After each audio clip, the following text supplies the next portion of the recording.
It's 10 a.m. by the studio clock. You're watching Breakfast News on Rajya Sabha TV. I'm Tina Jha. Let's get you the headlines this morning. Prime Minister to meet Chief Ministers of 3 states to discuss drought and water crisis. This as rains bring some respite from severe heat wave in many states. Death toll in heat-related deaths in Telangana, however, rise to 249. Uttarakhand High Court to hear plea by rebel Congress MLAs against their disqualification. Supreme Court has already cleared floor test while barring rebels from voting. CBI to question the 3 Tyagi brothers in the AugustaWestland chopper deal. Agency claims one of them has accepted to financial dealings with a middleman. Government vows it will do what it could not do in the Bofors case. Nepal recalls ambassador to India over charges of non-cooperation and anti-government activities, charged with confronting Prime Minister Oli over cancellation of President's visit to India. And history created in the UK. Sadiq Khan, son of a Pakistani bus driver, becomes the first Muslim mayor of London, marks return of Labour rule to UK capital after 8 years.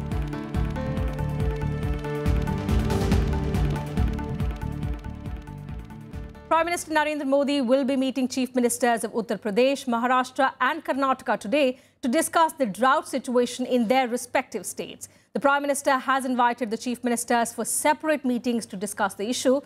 Drought, as you know, has plagued a total of 11 states, affecting 330 million people, according to government figures. The Supreme Court has also reprimanded both the centre as well as the states for their reaction to tackle the crisis. The Prime Minister now plans to discuss measures for conserving and storing water during the upcoming monsoon season.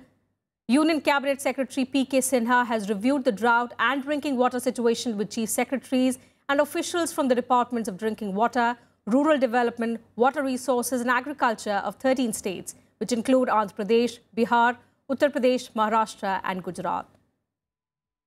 He has directed all ministries to release funds under various schemes as soon as the finance bill got cleared by the Parliament. And talking about weather, fresh showers across India brought respite to people from the sweltering heat that had gripped most parts of the country over the past few days. Unexpected showers brought some respite from scorching heat in parts of drought-hit Maharashtra, but these unseasonal showers caused heavy damage to the standing crops. More than 18 villages in Arni Tehsil in Yavatmal district of Maharashtra have been hit hard due to the unseasonal rain, and a number of houses in these villages have also reported to be damaged. Reports of 2 deaths have also been confirmed by local authorities. Delhi NCR, Telangana, Uttarakhand and Punjab have also been witnessing unseasonal showers for the past few days. The minimum temperature in Noida was recorded at 24 degrees Celsius on Friday. Similarly, in Hyderabad, fresh spell of rain brought down temperature to 25 degrees Celsius from 42 degrees Celsius. However, heavy rainfall coupled with thunderstorm wreaked havoc in the city. In Haldwani, in Uttarakhand, rainfall brought down the temperature to minimum 25 degrees Celsius. Though the showers proved a blessing for many, rain wreaked havoc for farmers in Ludhiana as sudden showers damaged the standing wheat crop.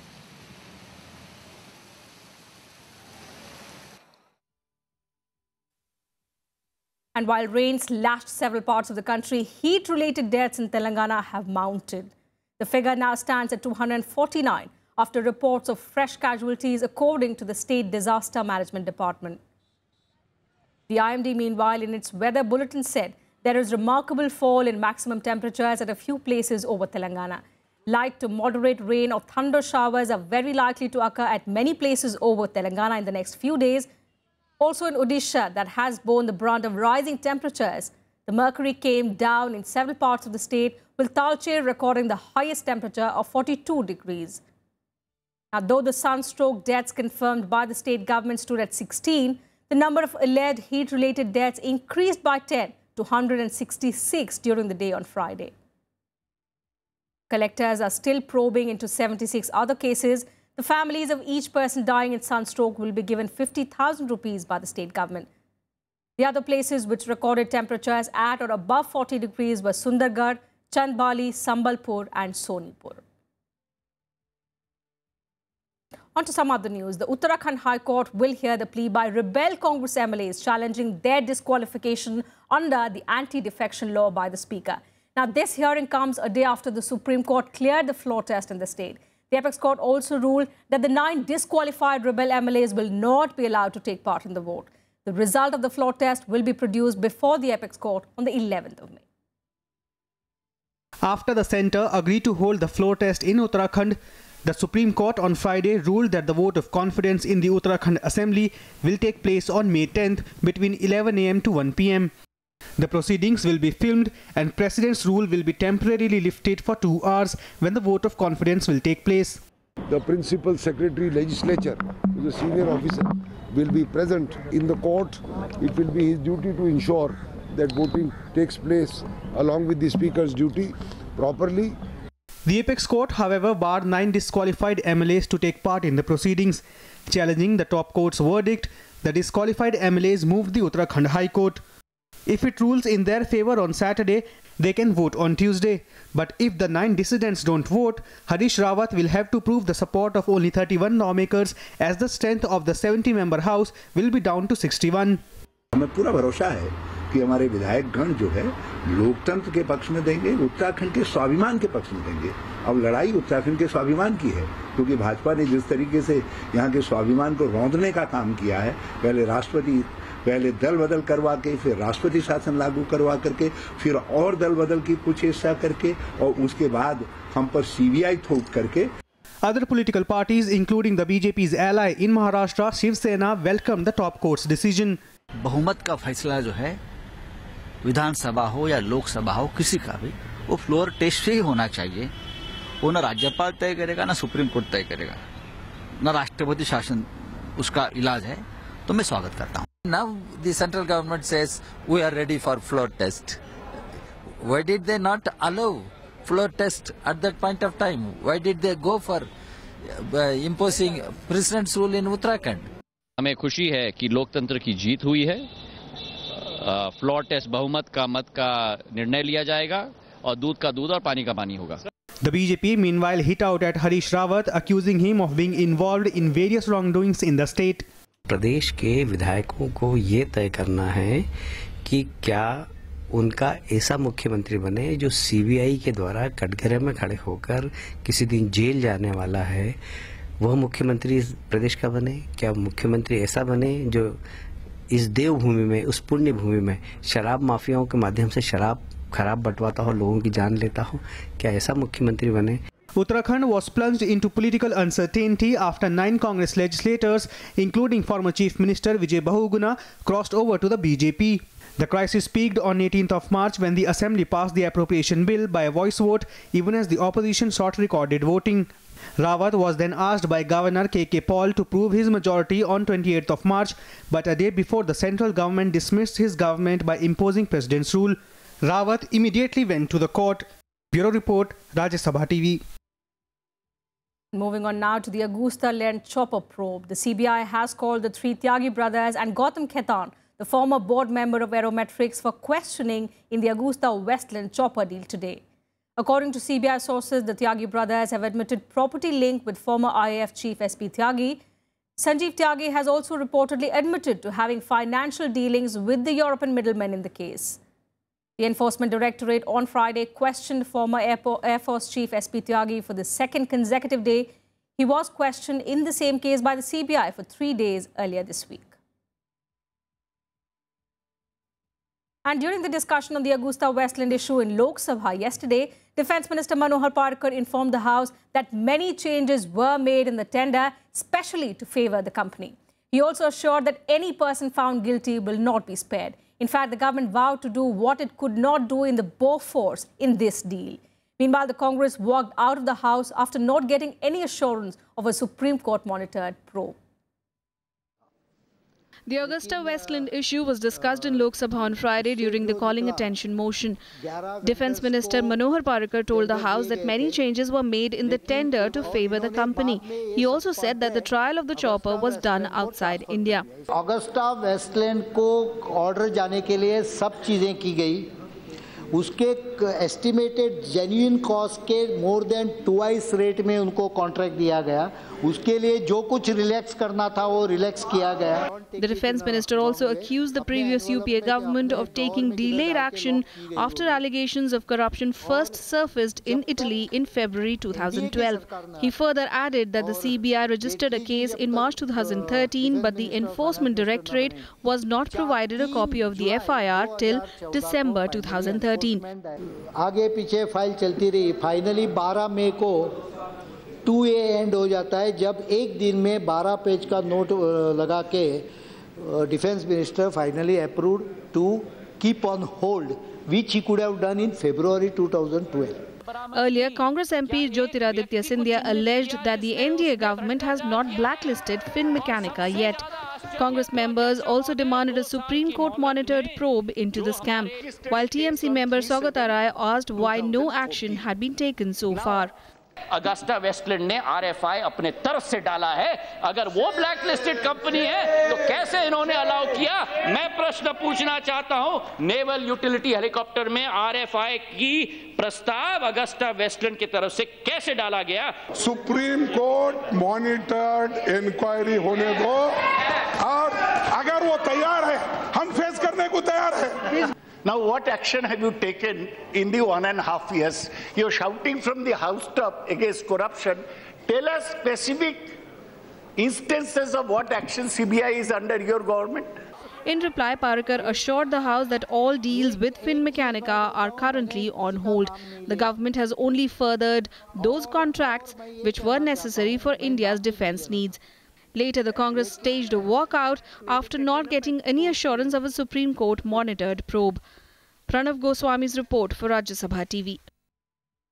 And speaking for the first time on the AugustaWestland issue, Prime Minister Narendra Modi took a jibe at Congress President Sonia Gandhi by raking up her Italian roots and saying no matter how big a person is, action will be taken against them. Addressing a political rally in Tamil Nadu, Modi dubbed the AugustaWestland deal a theft. The Prime Minister said the Italian court has said in its ruling that the UPA government had accepted bribes in the deal. Modi said he was being attacked by the Congress since he has tightened the screws on corruption. Now, Modi's attack against Sonia came just hours after the Congress president in New Delhi accused his government of murdering democracy and unleashing a campaign of baseless allegations against the Congress. Modi further attacked the Congress by referring to alleged irregularities in 2G spectrum allocation as well as the coal allocation. Modi said his government had taken so many steps to curb corruption that the corrupt are now nervous. मेरा रिश्तेदार Italy में रहता है, नहीं रहता है ना? अब वहां की कोर्ट ने कहा कि हिंदुस्तान की पिछली सरकार में कुछ लोगों ने पैसे खाए हैं, तो यहां हमें क्या परेशान कर रहे हो भाई? हेलीकॉप्टर में चोरी करने वालों को सजा होनी चाहिए कि नहीं? सजा होनी चाहिए कि नहीं? कानूनन कार्रवाई होनी चाहिए कि नहीं? कितना ही बड़ा क्यों न हो, सजा होनी चाहिए कि नहीं होनी चाहिए? And it was an eventful day in the national capital yesterday. Both the Congress and the BJP took out protests against each other, while the Congress took to the streets courting detention during their Save Democracy rally. The BJP MPs protested inside Parliament in front of the iconic Gandhi statue. Take a look at this report. Former Prime Minister Manmohan Singh, Congress President Sonia Gandhi and Vice President Rahul Gandhi courting arrest at the Parliament Street Police Station in New Delhi.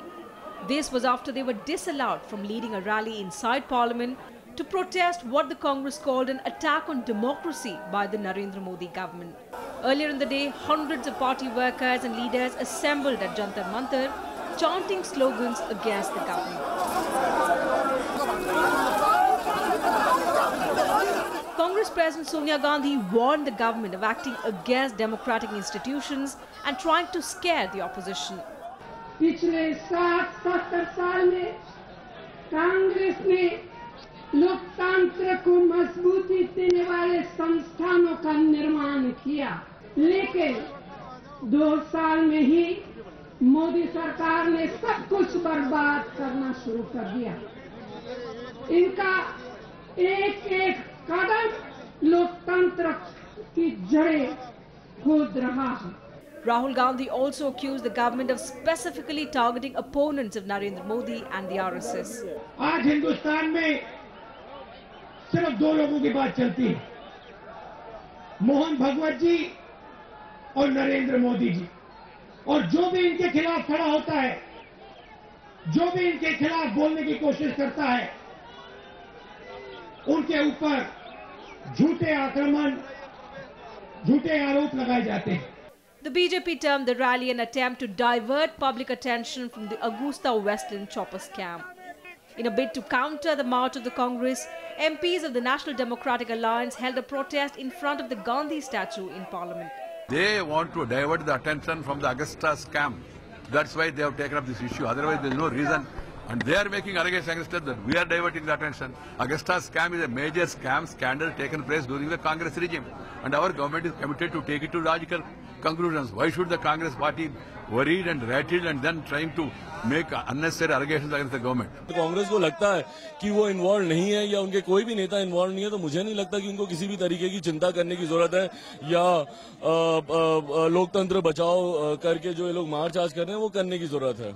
Allegations and counter-allegations have been flying thick and high, both inside and outside Parliament, on the multi-crore VVIP chopper deal. While the BJP is convinced of the involvement of the top brass of the Congress, the opposition claims it's a desperate attempt by the ruling dispensation to malign its leaders. Bureau Report, Rajya Sabha TV. Pranav Pandya, head of All World Gayatri Parivar, who was on Wednesday nominated to Rajya Sabha by the Modi government, has refused to accept the honour. He has said that he does not think the atmosphere of the upper house is conducive for him at the moment.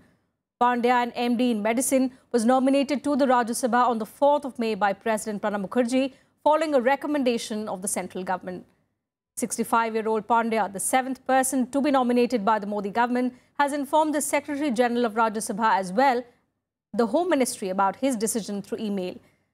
However, when contacted, a senior Home Ministry official said they were yet to receive any communication from Pandya regarding his refusal to accept the honour. With that, time for a very short break here on Breakfast News. Lots more coming up.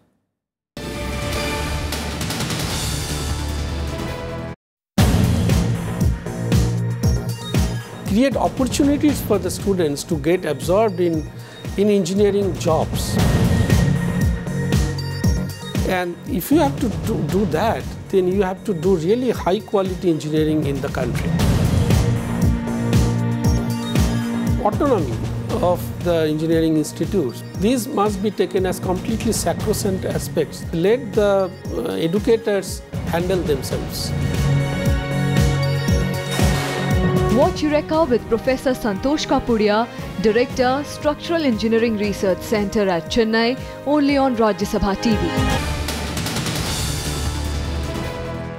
Welcome back. The punitive action taken against JNU students, including JNU-SU Chief Kanhaiya Kumar, that led him to sit on a hunger strike, reached the president's doorstep. Some opposition party MPs are seeking his intervention in resolving the crisis and restoring normalcy in the varsity. A delegation of MPs from various political parties, including the left as well as the Congress, met President Pranab Mukherjee and asked him to withdraw forthwith all actions taken against students by JNU authorities pending judicial outcome. The MPs told Mukherjee that the current crisis over disciplinary action by the Vice-Chancellor has done a lot of damage to the varsity. They said it is unprecedented that the Vice-Chancellor should take such strong action against the students on the basis of so-called evidence, which is a sub judice matter. The leaders also said the varsity proceeded to punish the students despite the so-called evidence being contradicted by Delhi government-mandated magisterial inquiry, which concluded that the visual evidence electronically recorded was doctored. The students are protesting against punishment given to some of them in connection with the event, during which anti-national slogans were allegedly raised. I urge upon the ministry to advise the authorities to reconsider their action so that students get out of this turmoil. And moving on to the other university, the Jadavpur University, which was on the boil last evening. Sections of students clashed with each other over the screening of Vivek Agnihotri's film Buddha in a traffic jam. Students of the left wing protested against the screening, unhappy with the film's portrayal of nationalism. Now, this led to clashes between them and the organizers, the ABVP. Things got worse when BJP leader Rupa Ganguly, along with hundreds of party workers, gathered at the varsity gate and demanded that 4 ABVP workers detained by the left-wing students be handed over to them. Few members of the ABVP were confined by protesting students inside the campus for allegedly molesting girl students. The BJP claimed its workers were wrongly being framed. Though they were released later and handed over to the police, action against the alleged molesters has not been initiated yet. एक picture दिखाने के लिए ये सारे देश में जो माहौल बन रहे हैं वो बहुत खतरनाक हो रहा है और इस खतरनाक के खिलाफ सारा देश में हमारा जितना ताकत है कई घंटा लगेगा। ये जो उड़ना चाहते हैं ना इसको रेस्ट्रिक्ट करने के लिए हमारा कोई घंटा लगेगा। हम लोग गणतांत्रिक पद्धति में जाना चाहते हैं, डेमोक्रेटिक वे में जाना चाहते हैं, इसलिए इसका साथ तालमेल करके काम करना चाहते हैं। Thousands of BJP workers, thousands of RSS workers came outside the gate of Jadavpur gate number 1 and constantly shouted slogans that Jadavpurians are actually Pakistanis, they are terrorists and they need to be annihilated. This was the content of what they shouted there. So at that point of time, we felt that those whom we had identified, they cannot be handed over to this mob. At least 3 terrorists are reported to have been killed in an encounter with security forces in Pulwama district of Jammu and Kashmir. Search and rescue operations are underway to look for more infiltrators suspected to be hiding in that area. The latest encounter comes just hours after an army man was killed along the line of control in Kupwara district while trying to stop an infiltration bid. Attempts by terrorists to infiltrate on this side of the border has begun as snow in the higher reaches has begun to melt, giving them an easy passage. Shifting focus, campaigning for the assembly polls in Tamil Nadu, Congress Vice President Rahul Gandhi will address several election rallies across the state today. Rahul will kickstart the election campaign in the state by addressing a rally first in Madurai. He will then address another rally in Coimbatore, followed by which he will address people at Tiruvallur district in support of DMK Congress MMK alliance. Tamil Nadu heads for the assembly elections on the 16th of May, results for which will be declared on the 19th of May. And news now from neighbouring Nepal, which has recalled its ambassador to India over charges of non-cooperation and indulging in anti-government activities. Now, PTI is quoting Nepalese Foreign Ministry sources and saying that Ambassador Deep Kumar Upadhyay had confronted Prime Minister KP Sharma Oli regarding the cancellation of President Bidya Devi Bhandari's scheduled visit to India. Bhandari was scheduled to visit India from the 9th of May as the state guest at the invitation of President Pranab Mukherjee. She was also scheduled to participate in a Shahi Snan in Ujjain Simhast Kumbh on the 14th of May. Now, Upadhyay, a leader of opposition Nepali Congress, has also been accused of visiting Madhesi districts of southern Nepal along with Indian envoy Ranjit Rai without informing the foreign ministry. The Nepalese diplomat has been also charged with involvement in toppling the Oli government. Remember, Prime Minister Oli survived a threat to his government after a U-turn by Prachanda-led Maoists who decided not to withdraw support to him for the time being. And London became the first major Western capital to elect a Muslim mayor as Labour claimed victory for its candidate Sadiq Khan, despite setbacks elsewhere in Britain for the main national opposition party. Labour Party candidate Sadiq Khan received more than 1.3 million votes, 57% of the total, to Conservative rival Zach Goldsmith's 43%, after voters' first and second preferences were allocated. Turnout was a relatively high 45.6%, up from 38% back in 2012. Now, Sadiq Khan's win is seen as the most dramatic one in local and regional elections, which has produced few big changes but underscored Britain's political divisions ahead of a referendum on whether to remain in the European Union. Khan hailed his victory as the triumph of hope over fear and unity over division. The race to replace the charismatic Conservative Boris Johnson pitched Khan, the son of a bus driver and a seamstress who emigrated from Pakistan in the 1960s, against Goldsmith, whose father was a wealthy tycoon.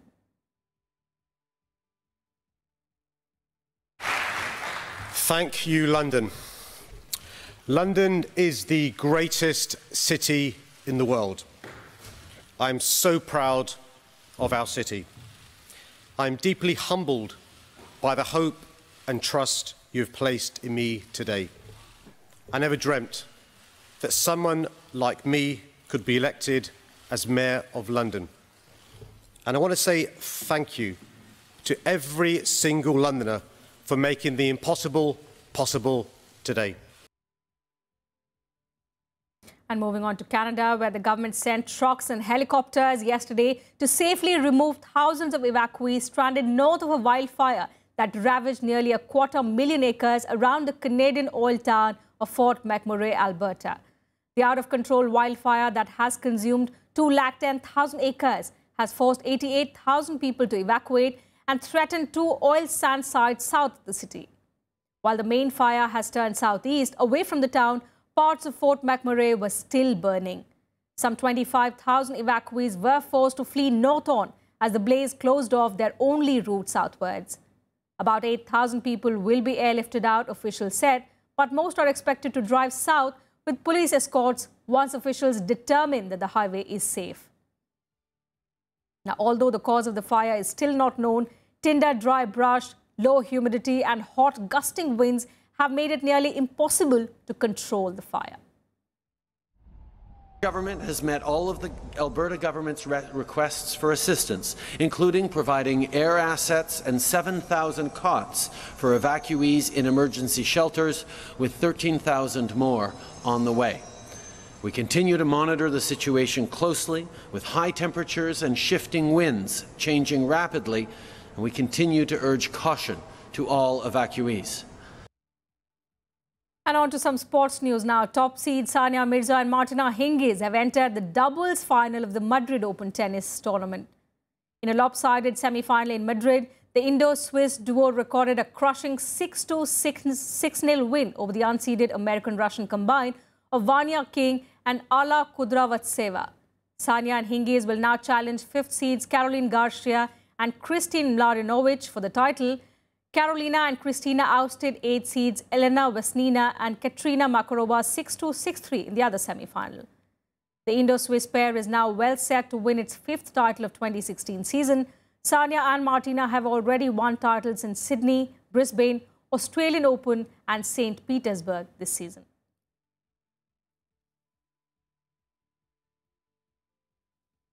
And some more sporting action in the sports beat.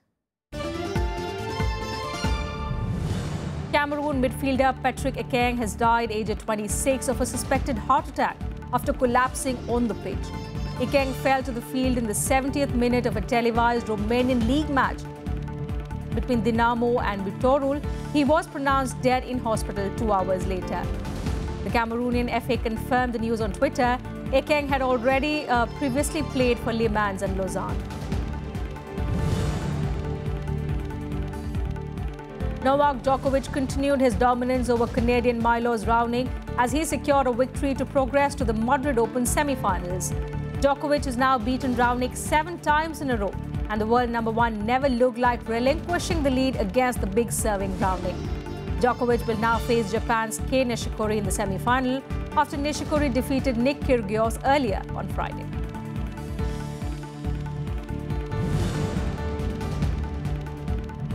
Bayern Munich boss Pep Guardiola says a dressing room mole is damaging the 25-time German champions after details of an alleged row were made public.